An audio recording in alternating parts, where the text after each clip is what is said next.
যুক্তরাষ্ট্রের সঙ্গে reciprocal trade চুক্তি স্বাক্ষর করছে বাংলাদেশ। সোমবার রাত 10টার দিকে বাংলাদেশের পক্ষে বাণিজ্য উপদেষ্টা শেখ বশিরউদ্দিন ও যুক্তরাষ্ট্রের পক্ষে জেমিসন গিয়ার চুক্তিতে স্বাক্ষর করেন। প্রধান উপদেষ্টার আন্তর্জাতিক বিশেষ সহকারী লুৎফে সিদ্দিকীও এ সময় ভার্চুয়ালি যুক্ত ছিলেন।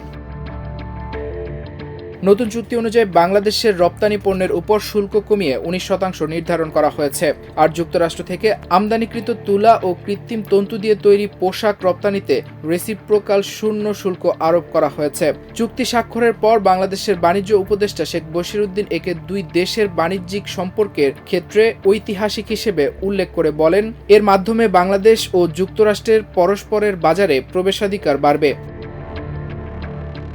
যুক্তরাষ্ট্রের প্রেসিডেন্ট ডোনাল্ড ট্রাম্প 2025 সালের 2 এপ্রিল 100টি দেশের উপর বিভিন্ন হারে পাল্টা শুল্ক আরোপের ঘোষণা দেন। শুরুতে বাংলাদেশের জন্য হারটি ছিল 37%। পরে শুল্ক আরোপ 3 মাসের জন্য পিছিয়ে দেয় যুক্তরাষ্ট্র।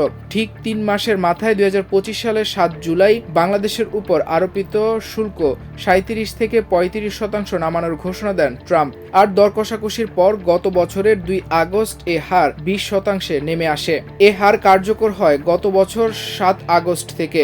আগে থেকে বাংলাদেশের পণ্যে ছিল 15% শুল্ক। সব মিলিয়ে বর্তমানে যুক্তরাষ্ট্রের পণ্য রপ্তানিতে শুল্ক দাঁড়ায় 35%। যুক্তরাষ্ট্রের সঙ্গে বাংলাদেশের দ্বিপক্ষীয় বাণিজ্য 800 কোটি মার্কিন ডলারের। এর মাধ্যমে 600 কোটি ডলারের রপ্তানি করে বাংলাদেশ। দেশটি থেকে বাংলাদেশের আমদানি করে 200 কোটি ডলারের পণ্য।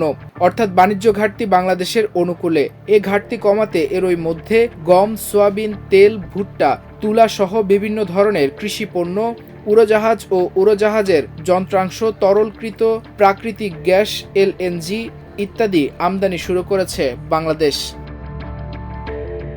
মাল্টিমিডিয়া ডেস্ক, আমার দেশ।